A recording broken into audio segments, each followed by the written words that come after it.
Have you ever felt like something is fundamentally wrong with the world?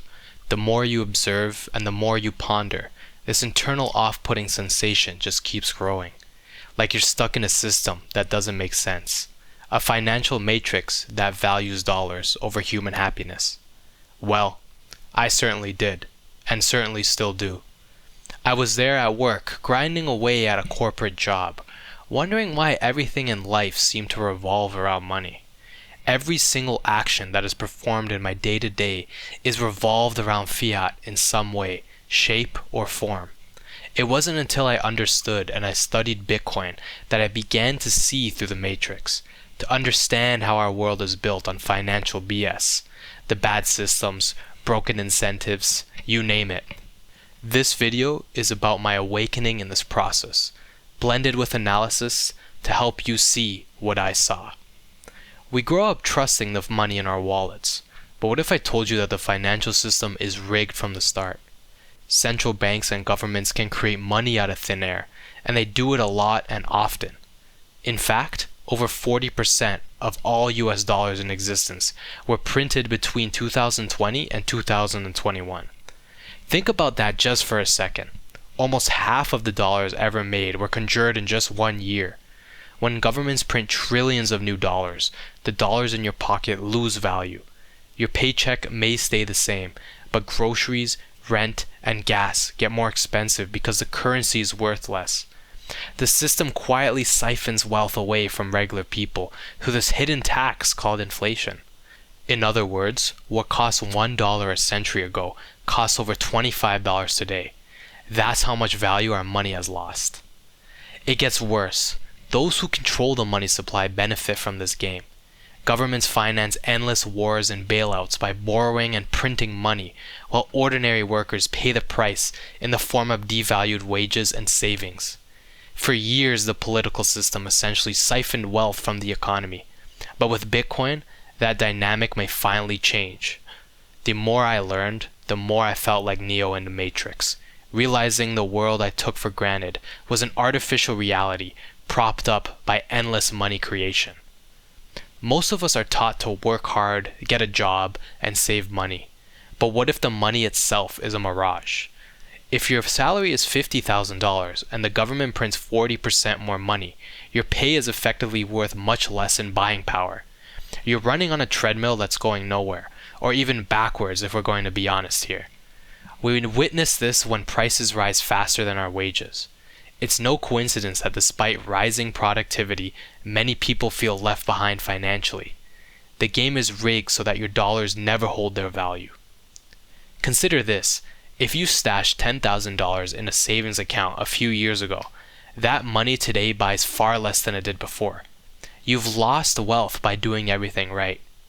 Meanwhile, those who have access to the newly printed money first, such as the governments, the big banks, all of those, they get to spend it before prices increase, essentially stealing purchasing power from everyone else down the line.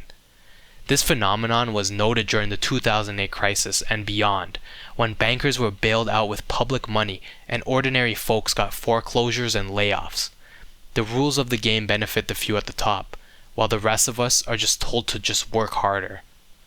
To add insult to injury, the system encourages us to spend our lives in a job we don't love, just to keep afloat.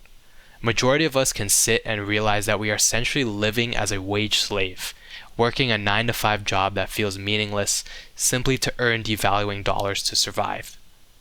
I'm not alone in this feeling, and not the first one where these thoughts have crossed their mind. One interesting finding that I would like to read out here from the anthropologist David Graeber, who famously wrote about bullshit jobs, which are roles that even the people doing them secretly believe they do not need to exist. He warned that making people toil at pointless tasks inflicts moral and spiritual damage. This is a scar across our collective soul. Just think about it.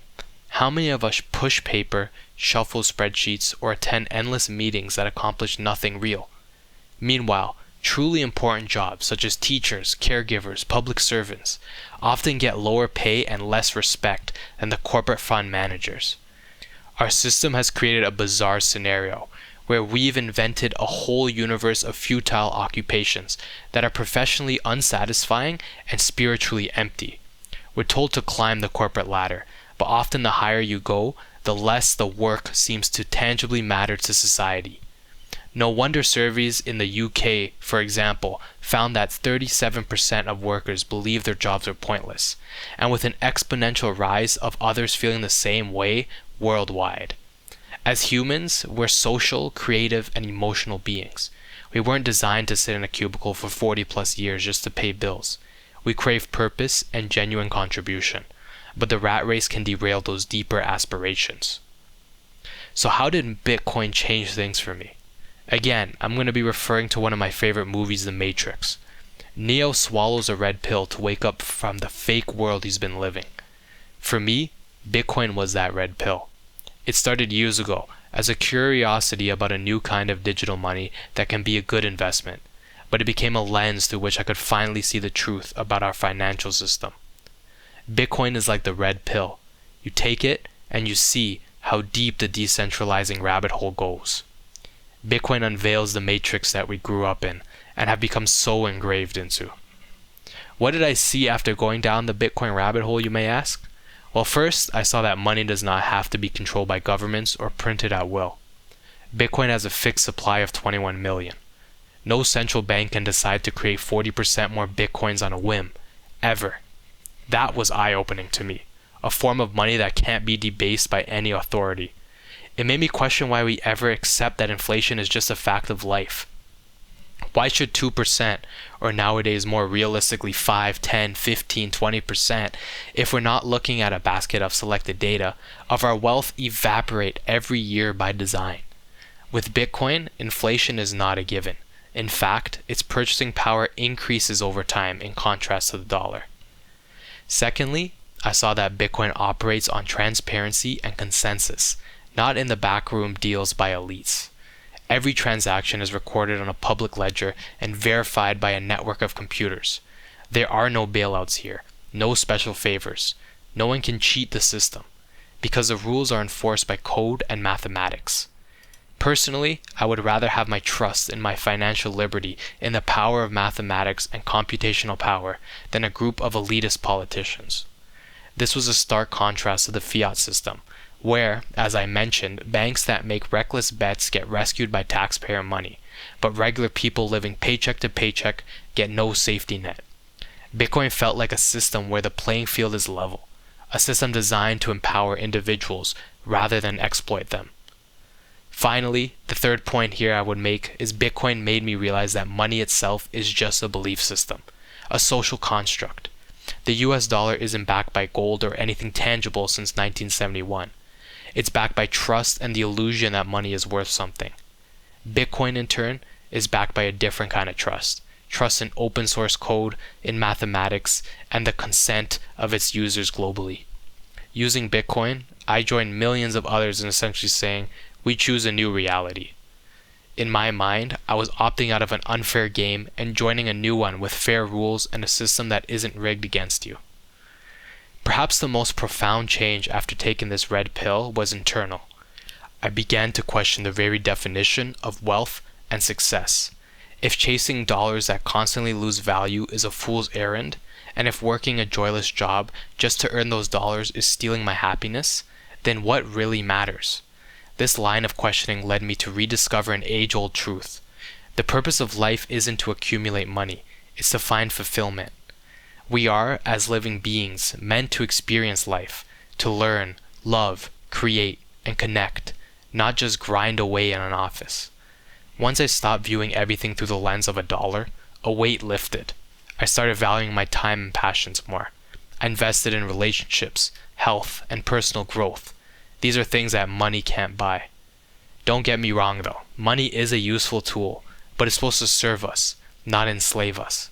The irony is that by stepping back from the rat race, I found myself doing more meaningful and productive work than ever before, because I was now driven by purpose, not just the paycheck. Bitcoin was the catalyst that sparked this change in perspective. By showing me a financial system built on fairness and scarcity, it proved that the status quo is not the only way. It is possible to have money that aligns with our human values. money that rewards savings and long-term thinking rather than the endless consumption.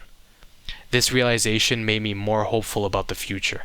If enough of us wake up to these ideas, we can reshape our economy into one that values human well-being over short-term profits. In the end, this journey has been about much more than Bitcoin or money. It's been about freedom and truth. I often think about this one line from The Matrix. There's something wrong with the world.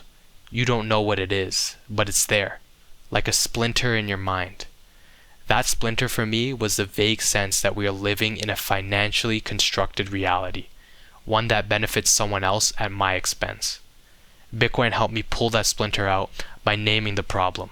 Inflation, fiat corruption, and meaningless work stealing our life energy. It offered a glimpse of a remedy too, a way to opt out and live on my own terms. Now, I'm not saying Bitcoin is a magic pill that fixes all of life's problems. But for me and many others, it has been a wake-up call. And I hope this video has served as a wake-up call for you as well. It forces you to ask, what is real value? What is truly important? And once you start asking those questions, you might find yourself, as I did, breaking free from the matrix of monetary illusions. You realize that the richest person is not the one with the most money, but the one who is free. Free to spend their time on what matters. Free from debt and devaluation, free to pursue their purpose. So if you feel it in your gut that something about our world is upside down, trust that feeling. Investigate it. Follow the money, question the rules. You may come to the same conclusion I did. The system is indeed rigged, but we do have a choice. We can take the red pill, embracing knowledge, truth, and change, or continue in comfortable ignorance. I made my choice. I chose to see through the financial matrix, and I've never been more sure that it was the right decision. Now the question is, will you make the same choice?